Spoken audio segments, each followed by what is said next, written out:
You're sitting at home again. The invite came, you said no again. And everyone thinks you're just being you, the quiet one, the introvert, the one who prefers solitude. But that's not the whole story. What if I told you that your solitude isn't a preference?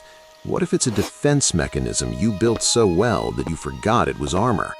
What if being alone isn't who you are, but how you survived? This is the dark truth about introversion that nobody talks about, the part that makes you uncomfortable, the part that psychologists whisper about but won't say out loud. Your loneliness isn't freedom, it's protection. And today, we're pulling back the curtain. We're looking at what your brain is actually doing when you choose to stay home, when you ghost plans, when you build walls and call them boundaries. Let's begin. Society loves the introvert story. The narrative is clean, simple. You recharge alone.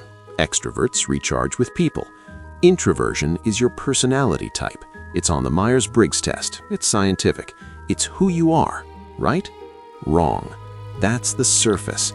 That's the label everyone uses because it's easier than facing what's underneath.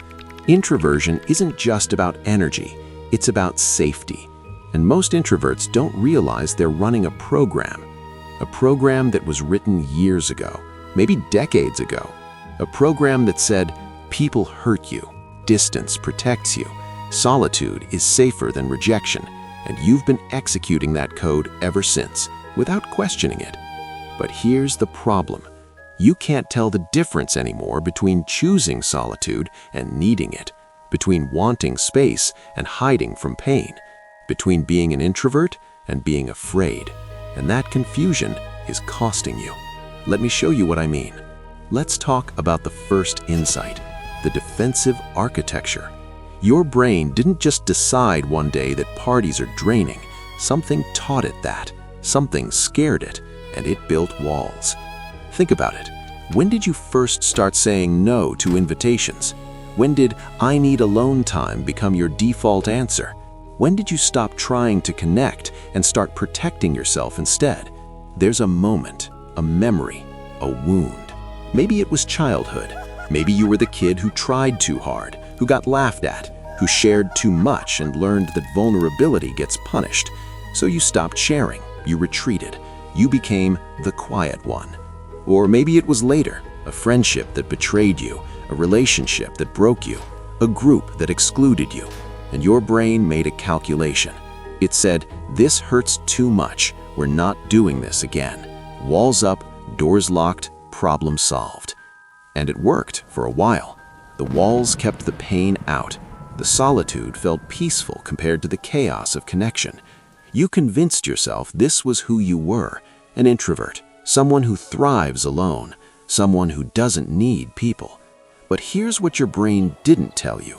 Walls don't just keep pain out, they keep everything out. Connection, intimacy, growth, love. You're not just protecting yourself from hurt anymore, you're protecting yourself from life. Take Emily, mid-30s, works from home, has 2 close friends she sees maybe once a month, spends weekends reading, watching shows, existing in her safe, controlled bubble. And she's convinced this is her personality. But when you dig deeper, you find a story. High school. She was the girl who got ditched by her friend group senior year, left out of graduation plans, humiliated in front of people she trusted, and she decided never again. 20 years later, she's still living in that decision, still operating from that wound, still choosing isolation because her brain remembers what happened when she let people in. And she calls it introversion, but it's trauma dressed up as preference. This is the first truth. Your introversion might not be a personality trait, it might be a survival strategy. And the scariest part? You've gotten so good at it that it feels natural. It feels like you. But survival mode was never meant to be permanent. Let's move to the second insight, the energy myth. You've been told that introverts lose energy around people, that social interaction drains you, that you need solitude to recharge. And yes, that's partly true, but it's not the full picture. What actually drains you isn't people, it's performance, it's masking, It's the exhausting act of pretending to be okay when you're constantly scanning for threats. It's the mental load of managing other people's perceptions while protecting your own fragility. Extroverts don't have this problem, not because they're wired differently, but because they feel safe. They trust that being themselves won't result in rejection, so they show up authentically. And authentic connection energizes, performance exhausts. You're not drained by socializing, you're drained by the fear underneath it. The fear that if you let your guard down, something bad will happen, that people will see the real you and decide you're not worth keeping. So you perform, and performance is exhausting. Think about the last time you spent time with someone you truly trust, someone you don't have to perform for, someone who accepts you without judgment. Did that drain you, or did it actually feel good? The difference isn't the interaction, it's the safety. Marcus learned this the hard way. He avoided social events for years, called himself an introvert, said he hated small talk, but really, he was terrified of being judged, of saying the wrong thing, of being exposed as awkward or boring or not good enough. Then he met someone who didn't judge him, who let him be quiet without making it weird, who didn't push him to perform. And suddenly, being around that person didn't drain him, it recharged him, because safety changes everything. This is the second truth. You're not allergic to people. You're allergic to performance. You're allergic to environments where you can't be yourself. And instead of finding spaces where you feel safe, you've decided all spaces are unsafe, so you stay home. Now let's talk about the third insight, the control trap. Solitude gives you control, total control. You control your environment, your schedule, your stimulation levels, your emotional exposure. And control feels safe, especially when the world feels chaotic. But here's the catch. The more you control, the smaller your world becomes. You start avoiding anything unpredictable, anything that might challenge you, anything that requires flexibility or trust. And slowly, your comfort zone shrinks to the size of your apartment.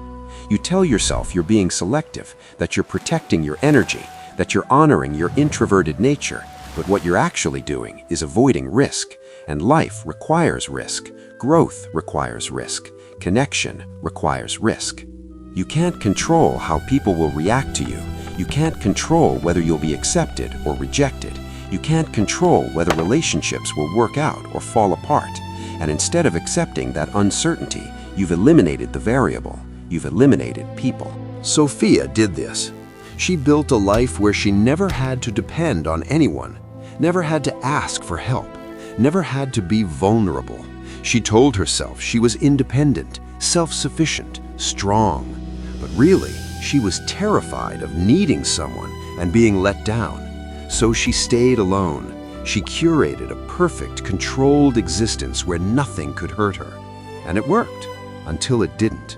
Until the loneliness became unbearable, until she realized that control isn't the same as peace, and isolation isn't the same as safety. This is the third truth. Control is a coping mechanism, and coping mechanisms are supposed to be temporary. They're supposed to help you survive until you can heal. But you never healed. You just kept coping, and now coping is your life. Here's the fourth insight. The identity lock. At some point, you stopped seeing introversion as a trait and started seeing it as your identity. You made it central to who you are. And once something becomes your identity, you defend it, even when it hurts you. You say things like, "I'm just an introvert. I need my space. I'm not good with people." And you believe it. You've internalized it so deeply that changing feels like betraying yourself, like losing who you are. So you don't change. You stay stuck. But identity is supposed to evolve. You're not supposed to be the same person at 35 that you were at 15. You're supposed to grow, to adapt, to challenge old narratives. But you can't do that if you're clinging to a label that no longer serves you. Think about it. How much of your introversion is genuine preference, and how much of it is just fear wearing a name tag? How much of your alone time is actually healing, and how much of it is just avoidance? You might not like the answer. Nathan realized this when he turned 40. He'd spent 2 decades calling himself an introvert, building a life around that identity. And then one day he asked himself, am I actually happy or am I just comfortable? The answer scared him. He wasn't happy. He was lonely. He was isolated. He was safe, sure, but he was empty. And he realized that somewhere along the way, he'd confused comfort with fulfillment. He'd mistaken absence of pain for presence of joy, and they're not the same. This is the 4th truth. Your identity is a story you tell yourself, and stories can be rewritten. You're not betraying yourself by questioning the narrative. You're freeing yourself. But first, you have to admit the story might be wrong. Now for the 5th insight, the loneliness paradox. You're lonely. Let's just say it. You're lonely and you know it, and it's eating you alive.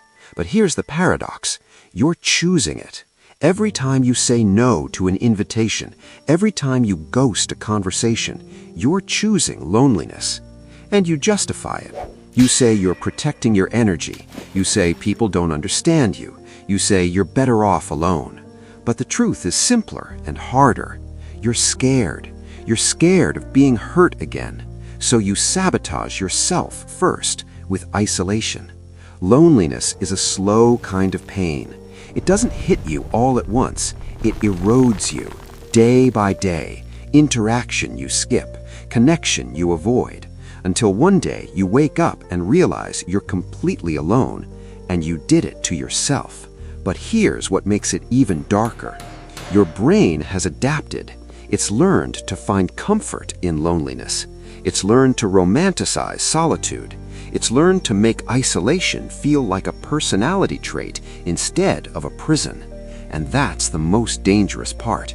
Because once loneliness feels normal, you stop fighting it. You stop reaching out. You stop trying. You accept it as your reality. And that acceptance is what keeps you stuck. Not your personality, not your energy levels, your acceptance of the cage. All right, let's talk about what happens now. Because awareness without action is just mental exhaustion. You know the truth now. You know your introversion might be a defense. You know your solitude might be fear.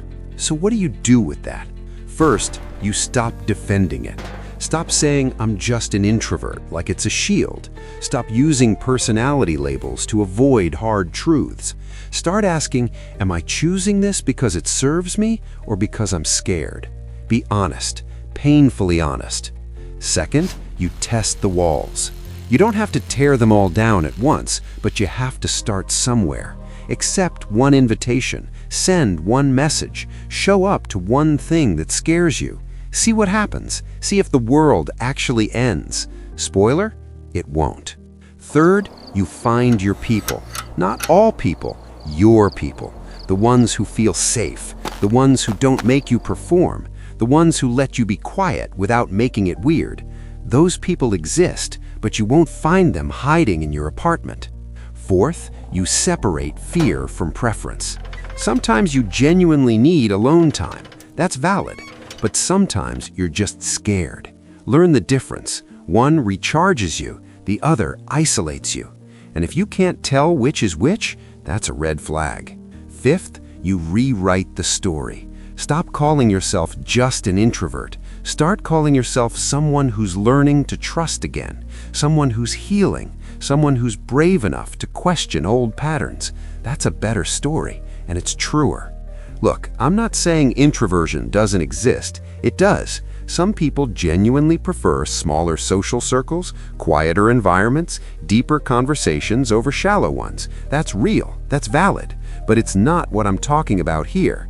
I'm talking about the people who hide behind that label, the people who use it as an excuse to avoid the hard work of connection, the people who've convinced themselves they're protecting their energy when really they're protecting their wounds. That's different. And if this whole video has made you uncomfortable, good. That means it's hitting something real. That means there's something here worth examining. Don't run from that discomfort. Sit with it. Let it show you what needs healing. Because here's the truth nobody tells you. Healing doesn't happen in isolation. It happens in connection, in safe, authentic relationships where you can be seen without being judged, where you can be vulnerable without being punished. That's where the magic is. But you'll never experience that if you stay behind your walls. You'll never know what you're missing if you never take the risk. And yes, risk means possible pain, but it also means possible joy, possible love, possible life. And you deserve that. Think about the version of you that exists on the other side of this fear, the version that shows up, that connects, that risks, that lives fully instead of just existing safely. Who is that person? What does their life look like? Hold that image. Now ask yourself, what's one thing that person would do today that you're not doing? One small thing, one text, one plan, one moment of courage, and then do it. Not tomorrow, not next week, today. Because transformation starts with one decision. Let me tell you something. The people who hurt you in the past, they don't get to dictate your future. The wounds they left don't have to define you forever. You get to choose what happens next. You get to decide if you stay stuck or start moving. And I know moving is scary. I know it feels safer to stay hidden. I know the walls feel like protection, but they're also a prison. And at some point, you have to ask yourself, do I want to be safe or do I want to be alive? Because you can't have both. Take Lauren. She spent 15 years isolating, building walls, calling it self-care, calling it introversion. And then, one day, she took a chance. She said yes to a dinner she wanted to skip. She showed up. She was terrified, but she showed up. And nothing bad happened. The conversation was awkward at first. She felt out of place, but she survived. And the next time was easier. And the time after that was easier still. Until one day, she realized the walls were gone. She didn't need them anymore. That's the process.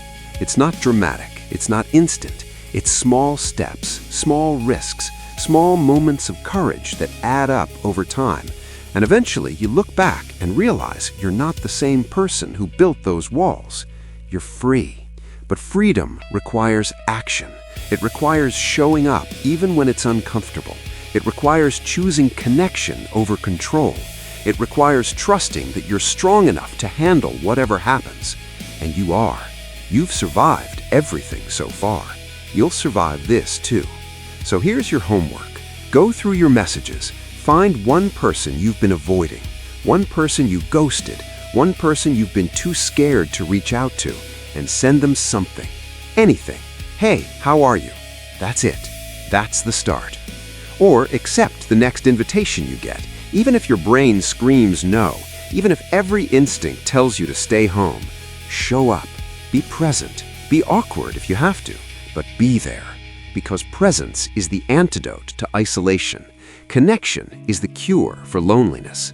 And if you fail, if it's uncomfortable, if it doesn't go perfectly, that's okay. That's not proof that you should give up. That's proof you're human, that you're trying, that you're braver than the version of you who stayed hidden, and that matters. This is your life, not a practice run, not a dress rehearsal. This is it, and you get to choose how you live it.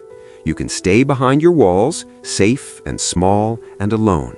Or you can step into the risk, into the mess, into the beautiful, terrifying uncertainty of real connection. Your loneliness isn't who you are. It's what you've been doing. And what you've been doing, you can stop doing. Starting now, starting today. The door is open. You just have to walk through it. So walk.